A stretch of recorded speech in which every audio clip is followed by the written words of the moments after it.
आगामी पावसाळ्याच्या पार्श्वभूमीवर महापौर विनायक कोंड्याल यांनी बुधवारी नीलमनगर, नवलेनगर, विनायकनगर, वज्रेश्वरी नगर आणि मुद्रा सनसिटी परिसरातील नाल्यांची प्रत्यक्ष पाहणी केली। मागील वर्षी पाणी साचल्याने नागरिकांना मोठ्या अडचणींचा सामना करावा लागला होता। त्यामुळे संभाव्य पूरस्थिती टाळण्यासाठी आवश्यक उपाययोजना तातडीने राबवण्याच्या सूचना त्यांनी अधिकाऱ्यांना दिल्या। पाहणी दरम्यान नाल्यांची स्वच्छता, पाण्याचा निचरा, अडथळे आणि पावसाचे पाणी वाहून जाण्याच्या व्यवस्थेचा सविस्तर आढावा घेण्यात आला। पाणी साचण्याच्या समस्येवर कायमस्वरूपी तोडगा काढण्यासाठी नियोजनबद्ध पद्धतीने काम करण्याचे निर्देश महापौरांनी दिले। यावेळी राष्ट्रीय महामार्गालगतच्या नाल्यांचीही पाहणी करण्यात आली।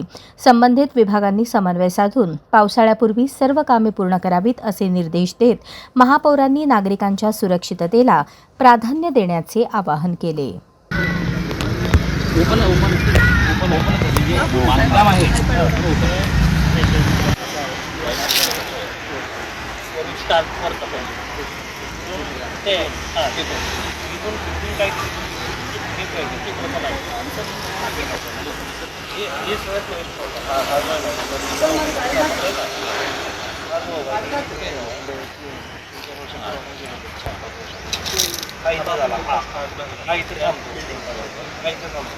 आपण काय केलं होतं हे कारखान्याचं आहे ना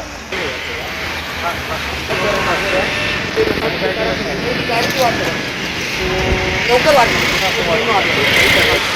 ते सगळं बरं तर महिन्याभर पाणी वाटून जायला वाटत नाही। हां